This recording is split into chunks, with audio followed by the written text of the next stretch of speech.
what I was not going to put on the slides is the real title of this session, which is using data and insight to enable the very best online stalking and online grooming that you can possibly achieve. So, I'm just going to go into a bit of a... Okay, so first of all, I'm going to talk a bit about the candidate journey. So everything I talk about is going to be kind of pre-application. So this is all about your total addressable market. It's about everybody that you want to hire now or in the future, or you want to interview now or in the future. It's not about the people that are coming through the process. It might be about the people that are in your ATS that you don't know anything about because they applied last year and nobody's spoken to them. It might be the people in your CRM who you're not able to get much insight about without physically phoning them or emailing them. So I'm going to talk about the modern candidate journey and how they actually get to you and what you can see, how you can use data to understand how you can make everything better and more effective. This is an example of a candidate's journey. It's non-linear. We think about it in terms of a pipeline, and I am going to kind of shoehorn it into a pipeline to explain a couple of concepts, but that is a candidate's journey. We call it the flight of the bumblebee. A bumblebee goes into a flower, it then hovers up, it kind of goes backwards a bit, goes forwards, goes left, goes right. You don't know where it's going to go. It's unpredictable, and it doesn't know until it does it. Candidates are exactly the same, and I'm going to give you some examples, and I'm going to give you the information around how to, when you know exactly what each individual is doing, how that's going to help you. So I'm going to talk about talent pools and talent pipelines and talent communities. And first, just so we're all talking about the same thing, here's my glossary. So a talent pool is a database. It's nothing more than a database. And that database might be on your applicant tracking system, or it might be on an Excel spreadsheet, or it might be, when I started as a recruiter back in 1999, it was my top drawer and all the best CVs shoved in there that nobody else could find. That's a talent pool. It's just a database. That's it. It's nothing more than that. People use it to describe all sorts of other recruitment-related concepts. I don't think it's any more than a database. A talent pipeline is totally, totally different. And everybody, no, not everybody, a lot of people use these terms interchangeably. A talent pipeline is where you know who's engaged and who's not, who's at the top of the funnel, which means they're probably not that interested, who's in the middle of the funnel, which means they might be interested in talking to you, and who's at the bottom of the funnel, they're desperate to work for you right now. When you understand, when you can move your total addressable market through that talent pipeline, then that's what you've got a real rich asset, far, far richer than your talent pool. But if you don't have a talent pool, then you've got, a lot of problems. So a talent community, again, that's another term that people use to describe, basically, they use a talent community to describe a talent pool. There's no community in a talent pool. A talent community is where everybody within this can talk to each other, can communicate with each other. So maybe a few years ago, it might have been a LinkedIn group. I'd find it quite difficult, I think, to create LinkedIn groups that are going to be new and stimulating now. Facebook group? Yeah, maybe, because they're vibrant now. A Slack team? Absolutely. That could be an amazing talent community. Not very many people are doing it, but people use the term kind of interchangeably. So I just wanted to make sure that what I talk about kind of makes sense to you. So, in terms of that new candidate journey, so when I started in recruitment in 1999, recruitment marketing, I would loosely call it, which was basically a lineage advert in the Glasgow Herald. For me, that's what it was. So for anybody else, it could have been an advert in maybe a bigger newspaper or trade press or maybe a careers fair. There wasn't much else you could do in terms of recruitment marketing. Recruitment marketing could only make candidates aware about a company or an opportunity, and it couldn't enable them to get more information. They had to talk to a recruiter to educate themselves, to really consider one against another, and to come to that decision. So they had to talk to recruiters like me very, very early in their journey. And that was great for a recruiter like me because it meant I could try and achieve influence at a very early stage.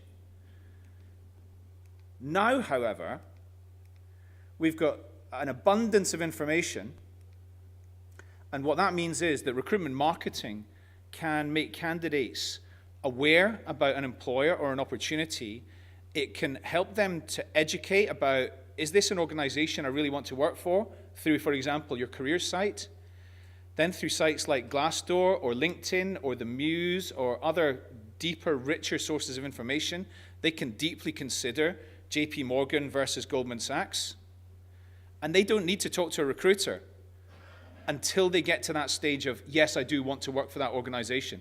The only questions I've got from there are the things I can't find online, which might be what brand of coffee do they sell in the colleague canteen, or things that maybe they might not find out online, but they probably could find that online, actually. So what that means is that recruitment marketing has got, if candidates are going to self-direct, let them self-direct and bring them through that funnel by giving them the kind of information that they need. If they're simply in awareness, don't be sending them job descriptions. If they're in consideration, don't be beating around the bush. Get a call in with them now. So if you know who's at which stage, then that information, that insight, enables you to save a lot of time on talking to people who are not necessarily ready yet and spending all of your expensive human time on talking to people who have considered and are pretty much ready for a conversation. Incidentally, Jake was talking about being less expensive than recruitment agencies as being an objective. And it might well be, but something I'm going to tell you is you are expensive. You are humans. The most expensive thing in recruitment is humans. So if you can limit the amount of time you're spending reaching out, doing your direct sourcing to people you don't know anything about, except for they've got the right job title, they're in the right location, and they work for your competitor, and if you've got insights into who these people, more about these people, then you save yourself a lot of time. Okay? So what this means is, if they're going to self-direct, if you can give them the right things at the right stage of their journey, that's going to keep them warm and it's going to bring them through the funnel. So, what does the new candidate journey look like? There actually is no answer to that because it is so erratic. It's micro moments. It's maybe a job advert coming at them. It's maybe taking a look at something on LinkedIn. It's often on the train or on the bus or on the way to work or on the way home from work when they've had a bad day and they're interested in looking for something different. Here's an example of what a journey might look like. So somebody spots a job advert on Twitter. That catches their eye. So they click through to that, and then they go and take a look at the company's careers page on Twitter. They then decide, I want to know more about this business. They go onto Google and take a look at the company's careers site. They don't spend much time on there. They then go straight to the corporate site, the non-advertising bit, which is what the career site is. And they go and find out a bit more about that company. They then go on to locations. Where could I have a career with this business? They then go on to what's this company's purpose in terms of helping the world beyond making money. They then go back to the career site, and then they start doing the deeper consideration bit. They look at what the employer value proposition is. They look at career stories from people that already work there. They get more information. They then go on to the job description. This is them. You should be talking to them right now. You probably don't know that they're looking at this right now. They then go on to the hiring manager's LinkedIn profile and find out, what's this person all about? Would I want to work for this individual? They then go and do some more deep research in trusted sources. You might not be familiar with the Muse if you don't do anything in America, but the Muse is coming here and it's going to be bigger than Glassdoor. It's basically Glassdoor with career information and hints and tips on how to get ahead in your career. So if you don't know about it, go and take a look. Because more people have got an incentive, candidates have got an incentive to go there than go to Glassdoor. As far as I'm concerned, that's not fact. It's just as far as I'm concerned. They then do go to Glassdoor and take a look at what people have said about that hiring manager. They then go and look at, well, who's the recruiter on the advert? Okay, and then they go and look at that person. Is that somebody I actually want to make contact with? and then they stop and they go on to something different. Okay? But if you've got all that insight on what they've been doing before that, that's not my favorite. That's not like because I like uniform dating, by the way. Anyway, somebody in my team said, well, you should put Ashley Madison on there. And I said, absolutely not, because everybody that listens to this will then link me to Ashley Madison in their minds, a mental shortcut, and that's not what I want. I don't know why I agreed to uniform dating. Anyway, okay, so if you know what what these people are doing, then you know who to contact and when. Okay, so here's another example, right? Out of John and Jane. So John gets your email and then clicks on a link, and then you don't really know what John's done. Okay, Jane opens the email, clicks on a link, looks at the careers page, looks at the culture page, looks at the hiring manager LinkedIn, and then looks at the job description. I would ask you, but hopefully you'd all just put your hand up, who would contact Jane first, and hopefully you all say yes, because you know a lot more about whether Jane's interested or not. So in terms of the way that you go about nurturing your talent pool just now, you may or may not be doing much in terms of nurturing a talent pool and actually converting them into a talent pipeline. But if you're using, say, CRM, for example, which is probably the best incumbent main type of technology that's going to allow you to sort of nurture a talent pool, or maybe like a community, like Holaroo, something like that, then what can you actually see? You can see normally pretty limited information. That's not true about Holaroo, incidentally. You can get brilliant insights on Holaroo. So I do recommend that for communities. But what can you see? So in terms of most of the candidate nurturing you're doing, you don't know whether John or you don't know. So I'm going to explain how this technology works and how the data works on this in a minute. But at Candidate.ID, we're able to show you that John has opened that email, has clicked on a link, and then has done nothing. Not we don't know, but has actually done nothing. And to be able to show you that Jane has done all of those things. So if you've got a talent pool of 2 people, you need to talk to both of those people. If you've got a talent pool of 200, you don't want to talk to the Johns, you do want to talk to the Janes. In order to take this kind of talent pipelining approach, the things that you need are, you need that talent pool, so you need that database. You need content to be able to share with them. I'll talk a bit about that in a minute and how to segment and how to share that data. You need a scoring, call it algorithm, a scoring model, so that when somebody is, and again, I'll explain this in a second, but when somebody's just doing light touch kind of research, they're only getting small points, so they're probably not somebody to talk to right now. Somebody looks at the job description, yeah, you need an alert to let you know, and then you need some tech that's going to be able to do this. So how does it work? So there's 3 things that you could use technology to do that gives you amazing insights. So if you've got email contact with somebody using some technology, then you can apply a pixel to your email which effectively tracks everything that they're looking at. I told you I was going to talk about stalking and grooming, and this really is what I'm talking about. So you can therefore understand from that device what are the different things that they're, using that email address, what are the different things that you can control online that you can apply tracking script to. You can see exactly what they're doing. IP recognition helps to fill in some of those blanks.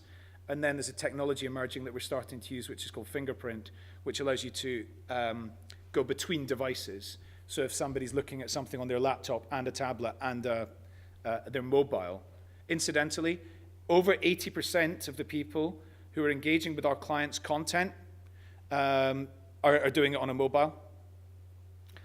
So here's an example of how a kind of simple, small nurturing campaign might look. So the key thing is, at the very beginning, you want to understand at the very beginning who within your 20,000 people in your talent pool, who's only aware versus who is deeply engaged. So the first thing you would do is you would do a kind of campaign to unearth who's where in the pipeline. This is an example of something that we did with a contract research organization called Quintiles. So email-led with landing pages, tracking onto some social media, and using a little bit of the career site as well. Now, the key thing is, if somebody is either only down the left-hand side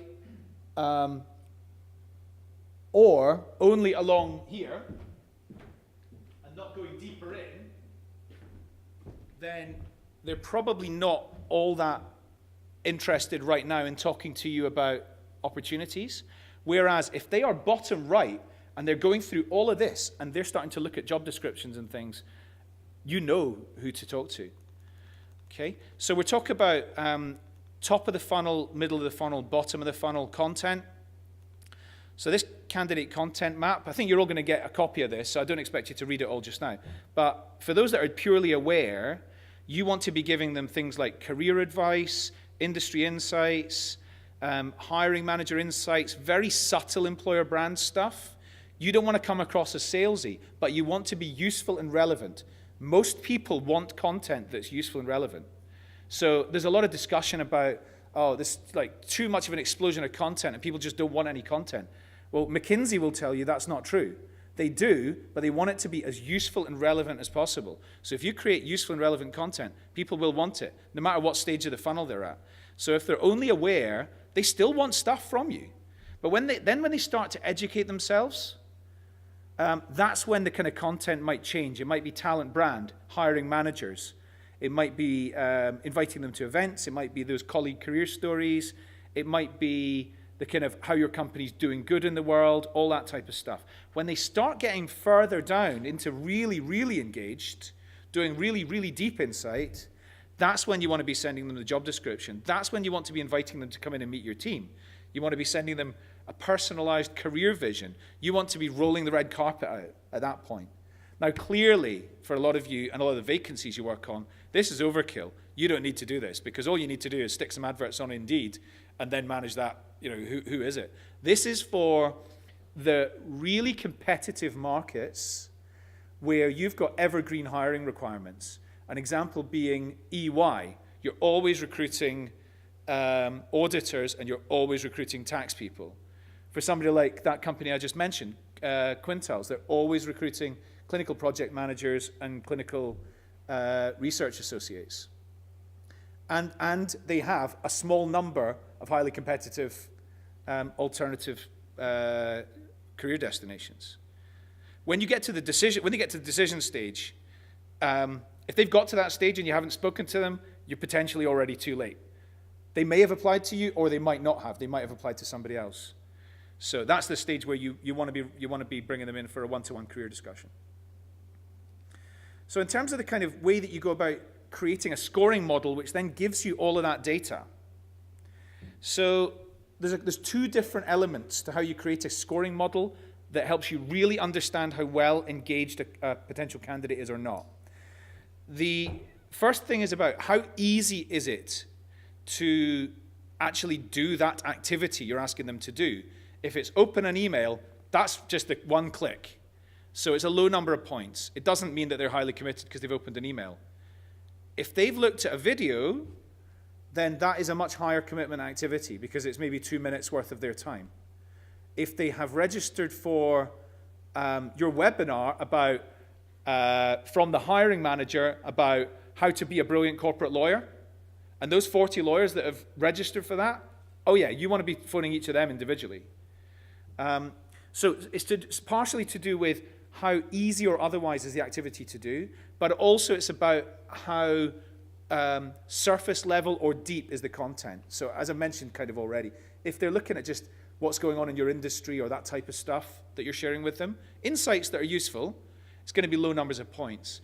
If they're looking at what are the key skills I want for my team from that hiring manager, a 2-minute video from that hiring manager, that's much, much more of an indicator that they want to talk to you.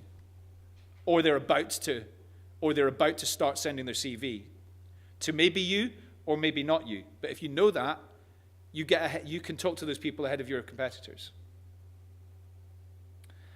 So that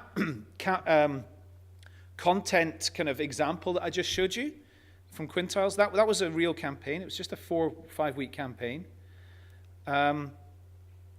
Now, we made it really, really hard, and we do this with a lot of our clients at the very, very early stage. We made it really, really hard for ourselves because we said, let's take candidates that you haven't spoken to, either ever or for a long, long period of time. So we put 552 cold prospects, all of them clinical project managers, into this campaign. The hero, the figurehead for the campaign, was a very, very senior director at that business, rather than a recruiter. And the reason for that is because for the 80% of people, or in highly competitive markets, 90% of people who are not looking for job opportunities, they probably don't want to hear from you as a recruiter.